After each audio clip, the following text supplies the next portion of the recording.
Hello, कैसे हैं बच्चों? बढ़िया है, सब फर्स्ट क्लास। अच्छे से पढ़ाई चल रही है। अच्छे से पढ़ाई करना है, वीडियो देखना है, नोट्स भी बनाना है और अपनी कॉपी में वर्क को पूरा करना है। वीडियो में जहाँ पर नहीं समझ में आए वहाँ पर मुझसे पूछना है। किसी भी समय आप पूछ सकते हैं, कमेंट बॉक्स में भी क्वेश्चन डाल सकते हैं कि आपको ये समझ में नहीं आ रहा, आपको जरूर ही बताया जाएगा। ठीक है। अभी तक हम इस पाठ में पुष्पी पौधों में लैंगिक जनन में हम पढ़ चुके हैं लघु बीजाणु जनन और गुरु बीजाणु जनन। लघु बीजाणु जनन में हमने पराग कोशों का बनना, परागकण का बनना, परागकण का अंकुरण पढ़ा। और गुरु बीजाणु जनन में बीजांड कैसे बनता है, बीजांड में कौन कौन सी कोशिकाएं होती है, इसके बारे में पढ़ा। मतलब हमने नर कोशिका जहाँ बनती है, मादा कोशिका जहाँ बनती है, पूरा पढ़ लिया। अब हम पढ़ेंगे इसके बाद कि नर कोशिका मादा कोशिका बन गई है तो अब आगे कौन सी क्रिया होती है। आगे जो क्रिया होती है उसे कहते हैं हम परागण। कौन सी क्रिया कहते हैं? परागण। अब परागण क्या है, परागण किसे कहते हैं? तो परागण क्या है? पराग कणों का वर्तिकाग्र तक पहुंचना। परागण क्या है? पराग कणों का वर्तिकाग्र तक पहुंचना परागण कहलाता है। आज क्या पढ़ना है हमें? हमें पढ़ना है परागण, पॉलिनेशन। इंग्लिश में इसको कहते हैं पॉलिनेशन। तो परागण क्या है? किसी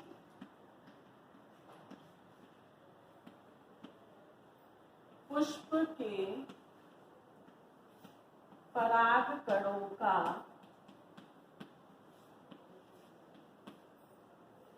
स्वयं के वर्तिकाग्र अथवा अन्य सजातीय पुष्प के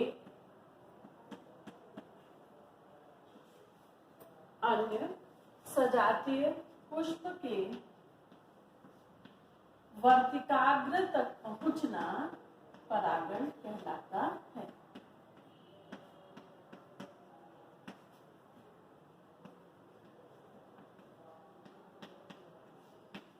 ठीक है, समझ में आया? किसी पुष्प के पराग कणों का स्वयं के वर्तिकाग्र अथवा अन्य सजातीय पुष्प के वर्तिकाग्र तक पहुंचना परागण कहलाता है।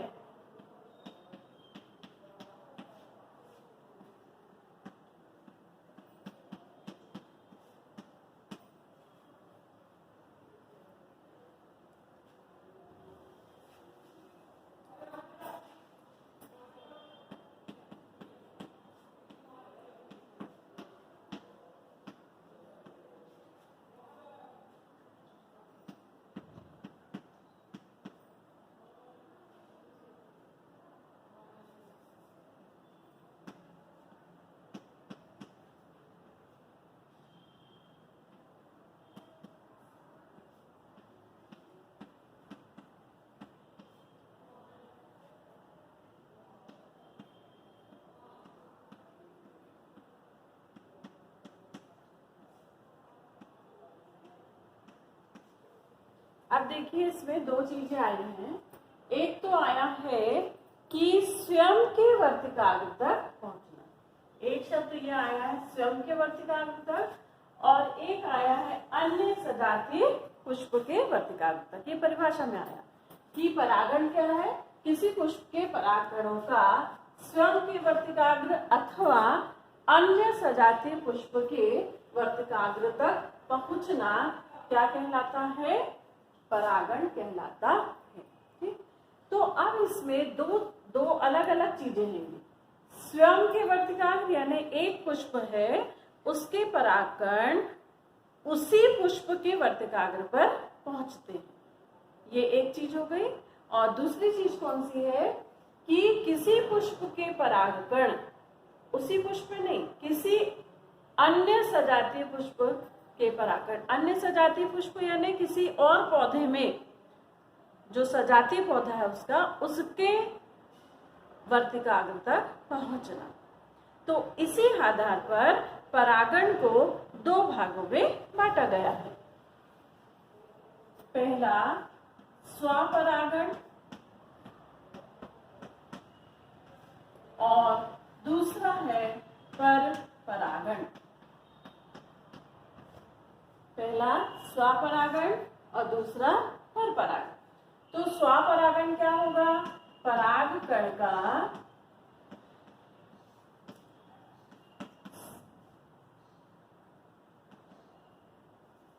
अपने ही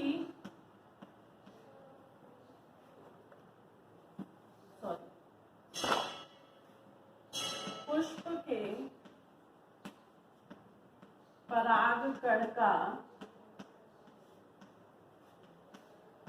अपने ही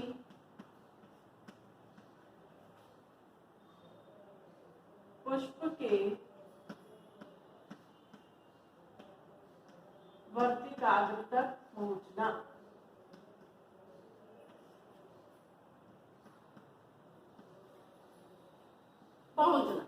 और पर परागण पुष्प के परागकण का पुष्प के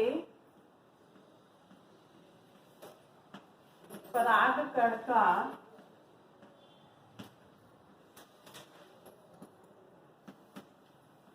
अपने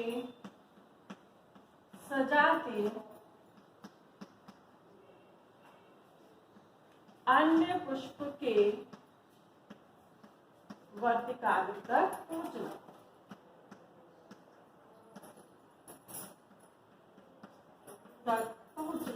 वो क्या कहलाएगा? परपरागण। अब देखिए, स्वपरागण किसी पुष्प के परागकणों का अपने ही पुष्प के वर्तिकाग्र तक पहुंचना स्वपरागण कहलाता है। परागकोश फटेंगे, परागकण निकलेंगे और वो किसके ऊपर गिर जाएंगे? वर्तिकाग्र पर। इस क्रिया को हम क्या कहते हैं? स्वपरागण। किंतु दूसरी क्रिया जो है पर परागण, उसमें पुष्प के परागकण अपने पुष्प पर ना पहुंचकर अपने ही जैसे सजातीय अन्य पुष्प के वर्तिकाग्र पर गिरते हैं या पहुंचते हैं। तो इस क्रिया को हम क्या कहते हैं? पर परागण। स्वपरागण स्वयं होता है, लेकिन पर परागण के माध्यम होते हैं। पर परागण के माध्यम यानी एक पुष्प के परागकण जब किसी अन्य पुष्प पर जा रहे हैं तो उसे कौन लेकर जाता है? उसे लेकर जाती है या तो वायु या फिर पक्षी या फिर कीट। कीट का मतलब होता है भंवरे, तितलियां, मधुमक्खी, ये सब आकर पुष्प पर बैठते हैं। उनके पैरों पर परागकण चिपक जाते हैं और चिपक के बाद जब वो किसी अन्य पुष्प पर जाकर बैठते हैं तब तक परागकण थोड़े से सूख जाते हैं। जब वो वहां पर अपने पंखों को या पैरों को झटकारते हैं तो वहां पर परागकण वर्तिकाग्र पर गिर जाते हैं। इसको विस्तृत रूप से भी अपन पढ़ेंगे, अभी इतना समझ लीजिए। वायु द्वारा हल्के परागकण वायु द्वारा उड़ते हैं और उड़कर दूसरे पुष्पों पर पहुंचते हैं। पक्षी भी अपनी चोंच जब फूलों के अंदर घुसाते हैं, उसमें से मकरंद लेते हैं, तो उनकी चोंच पर परागकण चिपक जाते हैं, क्योंकि परागकण थोड़े चिपचिपे होते हैं। वही पक्षी जब दूसरे किसी पुष्प पर जाता है तो वो परागकण वहां पर छोड़ देता है।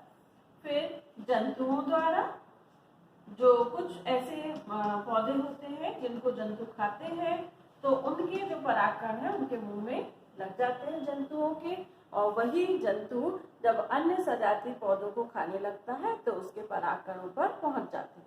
जिन्हें खा लेता है उन्हें नहीं, जो उनके आसपास गिर जाते हैं वह। जंतुओं द्वारा, जल द्वारा, वे पौधे जो जल के आसपास रहते हैं और उनमें परागण जल द्वारा होता है, जैसे कि वैली सनेरिया। इसके द्वारा वैली सनेरिया एक जली पौधा है, और जली पौधा जो है उसमें क्या होता है? जल द्वारा परागण होता है। चमगादड़ द्वारा परागण,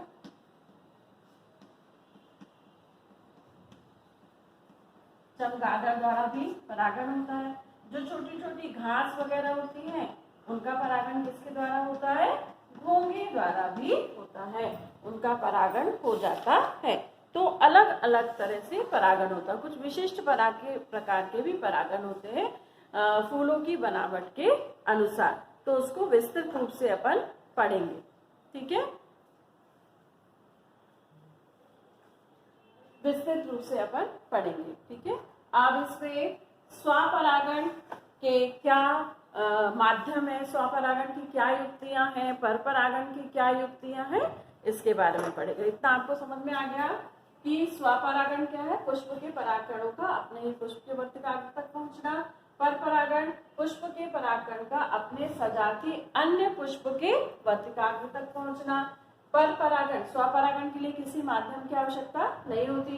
परपरागण के लिए माध्यम चाहिए होता है वायु, पक्षी, कीट, जंतु, जल, चमगादड़ और घोंघे द्वारा। इनका जाता है स्वपरागण की युक्तियां और परपरागण की युक्ति। तो पहले अपन पढ़ते हैं स्वपरागण की युक्तियां। क्या पढ़ेंगे? स्वपरागण की युक्ति।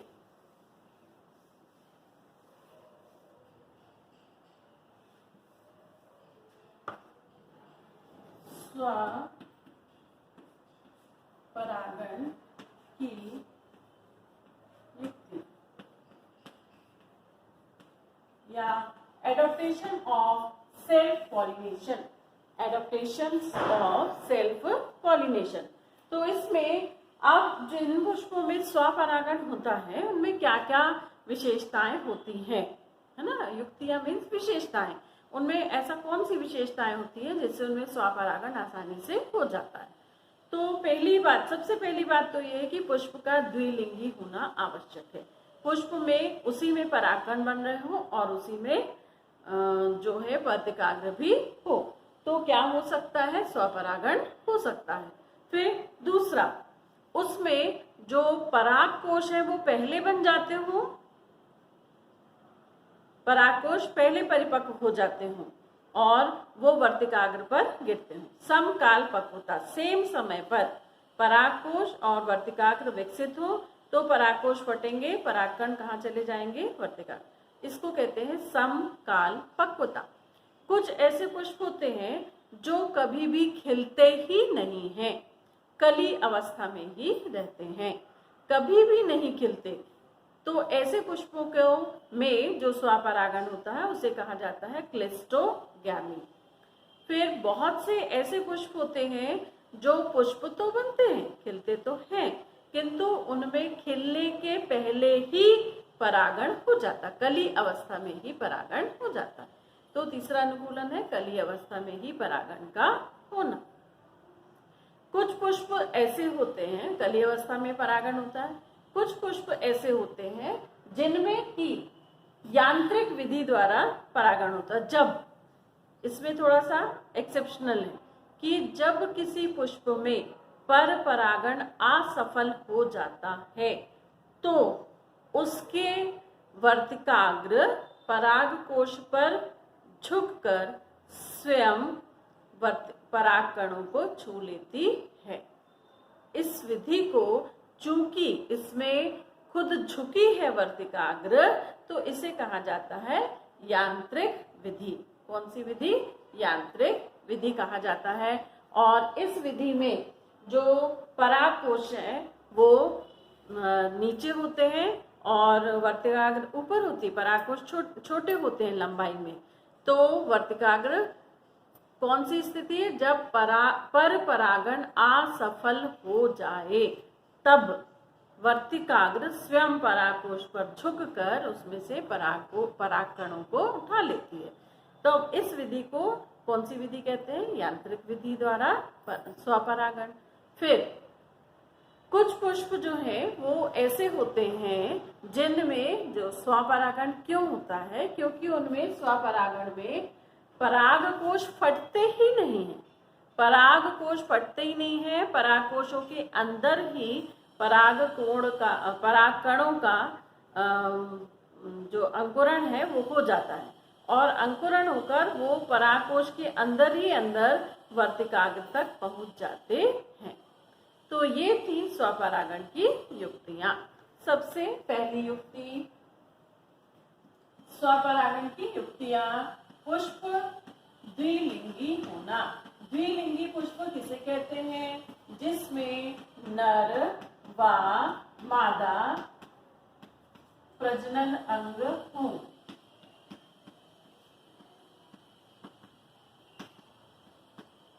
जिनमें नर व मादा दोनों प्रजनन अंग होंगे तो वो पुष्प में स्वपरागण ही होगा। जो एक लिंगी होंगे, नर या मादा पुष्प वाले एक लिंगी, उनमें कभी भी स्वपरागण नहीं होगा। फिर दूसरा है समकाल। दूसरी युक्ति है समकाल पक्वता। यदि दोनों पुष्प जो दोनों प्रजनन अंग है, यानी कौन कौन सा? जायांग व पुंसक एक ही समय पर विकसित हो तो उसे हम कहेंगे समकाल पक्वता, एक ही साथ विकसित हो। अन्यथा क्या होगा कि परागकोश में परागकण बन गए हैं, परागकोश परिपक्व हो गया है, परागकोश फट गया है, लेकिन जो अभी वर्तिकाग्र बना ही नहीं है, तो परागकण निकलने के बाद भी उनको वर्तिकाग्र उपलब्ध नहीं होगा तो परागण नहीं हो पाएगा। यदि वर्तिकाग्र पहले बन गया और परागकोश बाद में बने तो क्या होगा? उसमें भी वर्तिकाग्र जो है कुछ समय तक जीवित रहकर मुरझा जाएगा, सूख जाएगा, और जब परागकोश में परागकण बनेंगे तो वो उसके काम नहीं आएंगे। जब जायांग व पुंसक एक ही समय पर परिपक्व हो तभी क्या हो सकता है? स्वपरागण हो सकता है।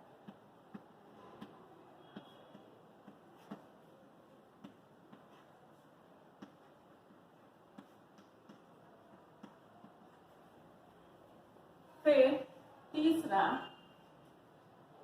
समकाल पक्वता के बाद तीसरा है क्लिस्टोगेमी। क्लिस्टोगेमी यानी क्या? इसको थोड़ा अच्छे से समझ लेंगे। अनुमिलता भी इसे कहा जाता है। क्लिस्टोगेमी का मतलब है यदि पुष्प हमेशा कभी भी खिले ही ना, कभी भी ना खिले। ऐसा बहुत से ऐसे पौधे हैं जिनमें पुष्प कभी भी खिलता ही नहीं है, केवल कली अवस्था में रहता है। तो क्या यदि पुष्प खिलेगा नहीं तो क्या उसमें परागण नहीं होगा? होगा, कली अवस्था में ही रहे।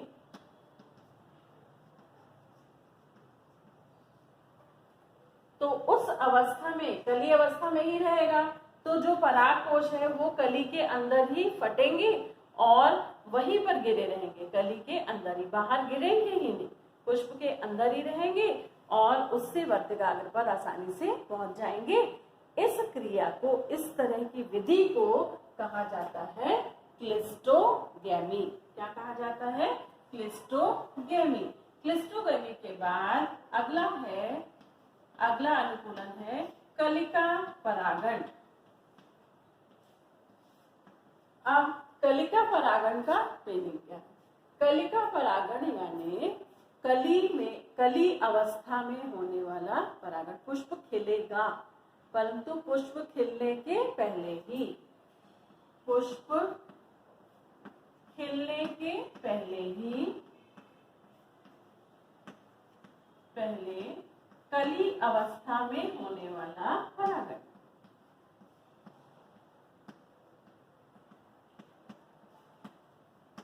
कली अवस्था में ही वर्तिकाग्र और परागकोश परिपक्व हो जाएंगे, परागकोश फट भी जाएंगे और परागकण वर्तिकाग्र तक पहुंच जाएंगे। तब उसे हम कहेंगे कलिका परागण। दोनों में डिफरेंस समझ में आ गया? पुष्प खिलेगा ही नहीं। अगला जो अनुकूलन है वो है इसका अनुकूलन यांत्रिक विधि। ये भी थोड़ा सा एक्सेप्शनल है। यांत्रिक विधि से कब होगा? जब पर परागण असफल हो जाएगा। पर परागण असफल होने पर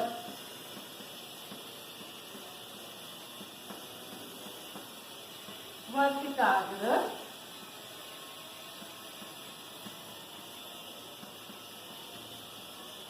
स्वयं झुककर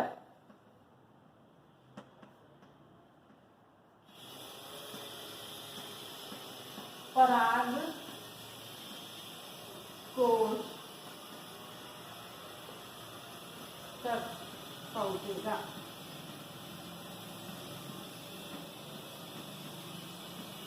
चूंकि इसमें वर्तिकाग्र स्वयं झुका है, अतः उसे कहेंगे हम, क्या कहेंगे उसे, यांत्रिक विधि। झुका।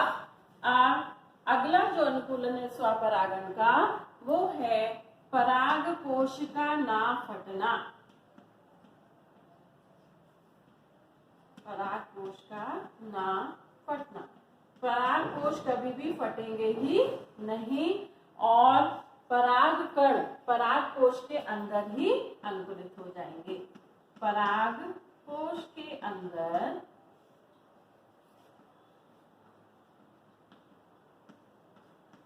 पराग कण अंकुरित होकर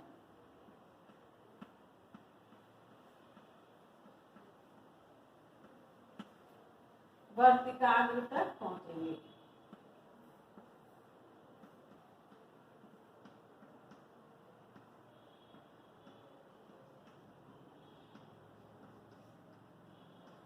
ठीक, तो ये थे स्वपरागण की युक्तियां या अनुकूलन, जिसके कारण पुष्प स्वपरागण कर पाते हैं। कौन कौन सी है? पहला द्विलिंगी, यदि दोनों लिंग हो उसमें नरवा मादा प्रजनन अंग हो। दूसरा है समकाल पक्वता, जब जायांग और पुंअंग एक ही समय पर परिपक्व हो। क्लिस्टोगैमी, यदि पुष्प कभी भी ना खिलता हो, हमेशा ही पूरे अपने समय तक वो ना खिले, कली अवस्था में ही रहे, तो परागकोश से जो परागकण निकलेंगे वो बाहर निकल ही नहीं पाएंगे, सीधे वर्तिकाग्र पर पहुंचेंगे। कलिका द्वारा पराग, कलिका में परागण, यानी पुष्प खिलते तो हैं लेकिन खिलने के पहले ही कली अवस्था में ही यदि परागण हो जाता है तो स्वपरागण संभव है। यांत्रिक विधि, जब किसी पुष्प में, कुछ पुष्पों में पर परागण असफल हो जाए तो वो पुष्प का, जैसे सूर्यमुखी में ऐसा होता है, वर्तिकाग्र स्वयं झुकता है और झुककर परागकोश तक पहुंचेगा, परागकणों को ले लेगा। पराग कोशों का ना फटना, यदि किसी पुष्प में परागकोश फटते ही नहीं है तो परागकण अंदर ही परागकोश के अंकुरित हो जाते हैं और अंकुरित होकर वर्तिकाग्र तक पहुंच जाते हैं। ये थे स्वपरागण की युक्तियां या स्वपरागण के लाभ, स्वपरागण के अनुकूलन। अब हम पढ़ेंगे स्वपरागण के लाभ।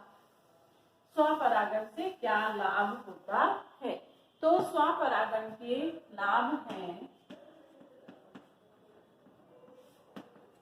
पहला, स्वपरागण में क्या होता है कि पौधे की शुद्धता, पौधे की जो किस्म है, पौधे के किस्म की शुद्धता बनी रहती है।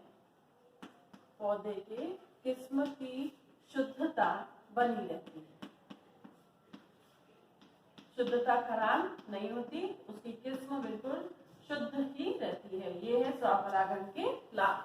दूसरा जो है इसका लाभ है कि इसमें पुष्प को कम परागकण बनाने की आवश्यकता होती है। पुष्प को कम परागकण बनाना पड़ता है, जिससे वो बची हुई ऊर्जा को अन्य कार्यों में उपयोग कर सकता है। कम परागकण निर्मित करने होते हैं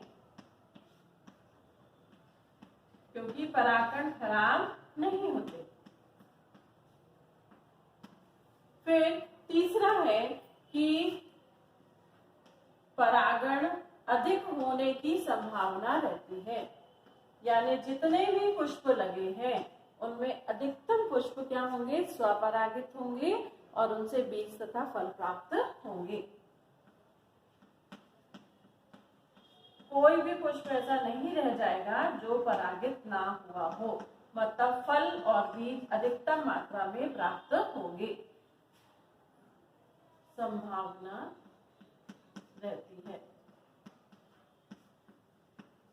फिर अगला, पुष्प में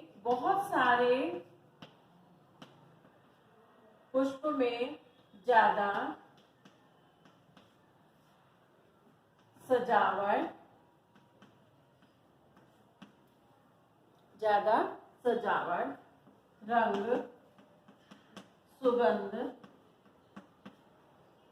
की आवश्यकता नहीं होती।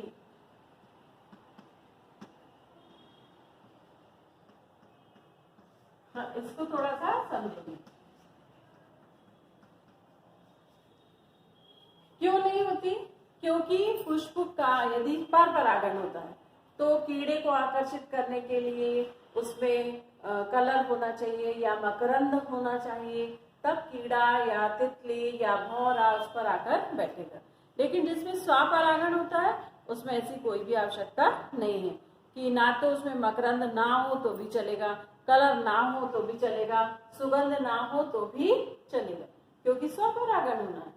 तो पुष्प जो सजावटी होते हैं, ज्यादा कलरफुल, ज्यादा सुगंध, वो किस लिए होते हैं? कीड़ों को अपनी ओर परागण के लिए आकर्षित करने के लिए, कीड़ों, जंतुओं या अन्य किसी को।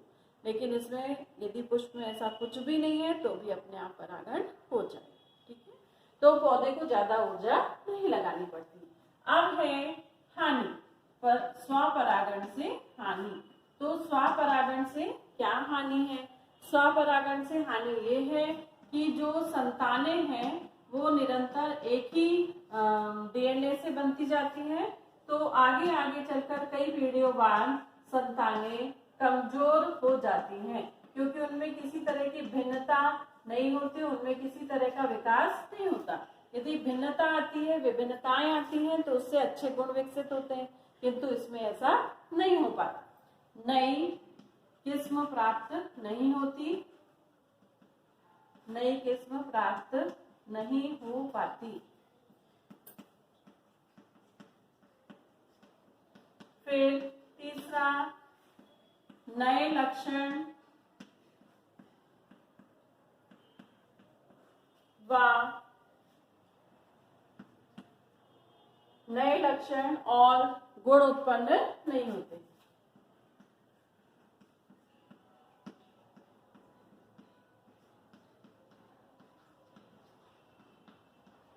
फिर और हानि क्या है इसमें कि रोग प्रतिरोधक क्षमता धीरे धीरे कम हो जाती है।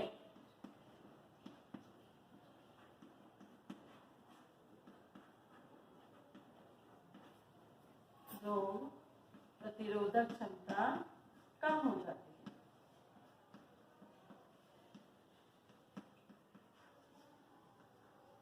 ठीक, समझ में आ गया सबको? ये है स्वपरागण से हानि।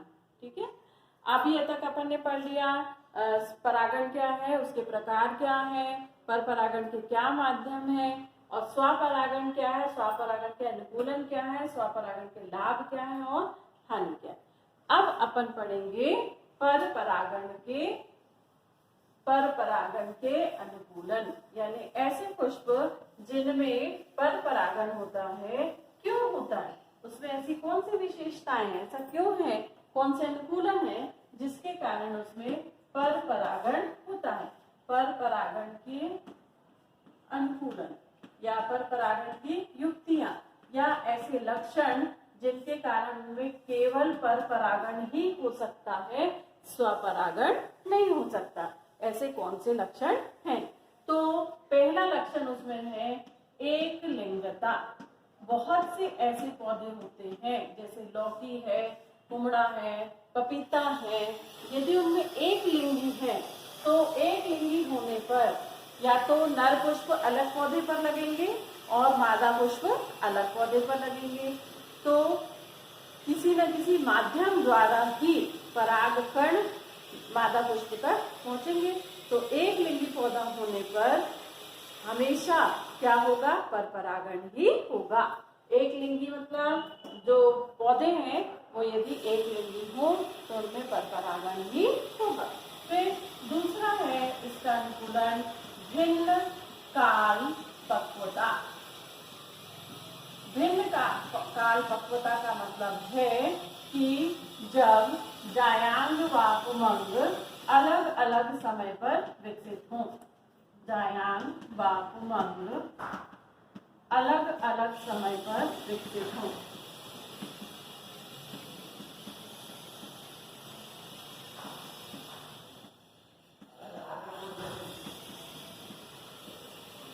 जायांग कुमांग यदि अलग अलग समय पर विकसित होते हैं तो उनमें परपरागण ही होगा, स्वपरागण नहीं हो पाएगा। यदि पराग कोश पहले विकसित हो गए और वो फट गए तो उसका परागण और वर्तिकाग्र विकसित नहीं हुआ है तो किसी भी काम नहीं आएगा। और यदि वर्तिकाग्र पहले विकसित हो गया, पराग कोश विकसित नहीं हो पाए तो वर्तिकाग्र कुछ समय बाद सूख जाएगा, तो उसके पराग कोश से यदि परागकण निकलेंगे भी तो वर्तिकाग्र के काम नहीं आएंगे। इस ऐसा अनुकूलन जिसमें पाया जाता है उनमें हमेशा क्या होगा, उनमें हमेशा परपरागण ही होगा। फिर कुछ पौधों में स्वबंध्यता पाई जाती है। उस पौधे में उसी पुष्प का जो परागकण है वो उसी पुष्प के वर्तिकाग्र पर पहुंच तो जाएगा, लेकिन वहां पहुंचने के बाद भी उसमें पराग नलिका नहीं बनेगी। पराग नलिका बन भी जाती है तो निषेचन की क्रिया नहीं होगी। ऐसा बहुत से पौधों में पाया जाता है। तो इस अनुकूलन को कहा जाता है स्वबंध्यता। जब स्वयं के परागण से, स्वयं के परागकण से परागण ना हो, परागण व निषेचन ना हो, पराग नलिका बन भी गई तो निषेचन की क्रिया नहीं होगी। ये जेनेटिक कारणों से ऐसा होता है क्योंकि जीन वहां की इसको पहचानती नहीं है। तीसरा है स्वबंध्यता के बाद है स्व अनिषेचता। स्व अनिषेचता। स्व अनिषेचता का मतलब है संरचना में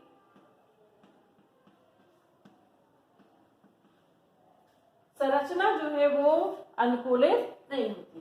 संरचना अनुकूल, किसकी संरचना, पूरा लिख देती हूँ, जायांग व उमंग की संरचना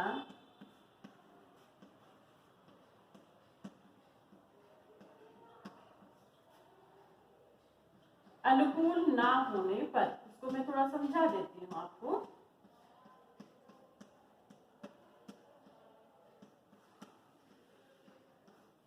अब देखिए कैसे, ये है पुष्प का जायांग, ठीक है, ये पुष्प का जायांग है, और ये पुष्प है, ये पुष्प है, ठीक है। लेकिन इसके जो पराग कोश है ऐसे बाहर रखे हैं, एक कंडीशन है। तो इसमें पराग कोश जब फटेंगे तो परागकण कहाँ गिरेंगे, बाहर, तो स्वपरागण तो नहीं हो सकता। कौन सा परागण होगा, परपरागण ही होगा। जो परागकण कहीं से कोई कीड़ा जब लेकर आएगा तब इसको मिलेंगे। अच्छा, अब यदि ये पुष्प है और ये है इसका जायांग और ये है परागकोश। अब यदि ये परागकोश फट भी जाएंगे तो अपने आप फटने से परागकण तो यहाँ नहीं पहुंचेंगे, तो इस कारण भी स्वपरागण नहीं हो सकता। कौन सा परागण होगा, परपरागण ही होगा। इस तरह की कई जो विभिन्नताएं हैं, जो प्रतिकूलन है उनमें पाए जाते हैं जिससे स्वपरागण नहीं होता। या तो उमंग बहुत लंबे हो और पुष्प के बाहर लटके हो, या तो उमंग बहुत ही छोटे हो, या फिर वर्तिकाग्र बहुत ही लंबा हो, बाहर की ओर लटका हुआ हो। तो इस कंडीशन में को कहा जाता है स्व अनिषेचता। संरचना में विभिन्नता के कारण जब परागण स्वपरागण नहीं हो सकता तो उसे कहा जाता है स्व अनिषेचता। उसके बाद है विषम रूपता। अब ये भी थोड़ा सा समझने की चीज है। कुछ पुष्प ऐसे होते हैं जिनमें कुछ पौधे ऐसे होते हैं जिनमें दो प्रकार के और कुछ पौधे ऐसे होते हैं जिनमें 3 प्रकार के पुष्प होते हैं। 2 प्रकार के पुष्प कुछ पौधों में और कुछ पौधों में कितने प्रकार के पुष्प होते हैं? 3 प्रकार के। एक ही पौधे में 2 प्रकार के पुष्प, एग्जाम्पल है प्रिमरोज, इसमें 2 प्रकार के पुष्प होते हैं। 2 प्रकार के पुष्प का मतलब है उसके जो परागकोश है और वर्तिकाग्र की लंबाई है उनमें डिफरेंस होता है। कुछ पुष्पों में परागकोश और वर्तिकाग्र की लंबाई अलग होगी और कुछ पुष्पों में अलग होगी। इसी प्रकार जो एक और है लाइथ्रम सेलिमेरम, लाइथ्रम सेलिमेरम एग्जाम्पल है लाइथ्रम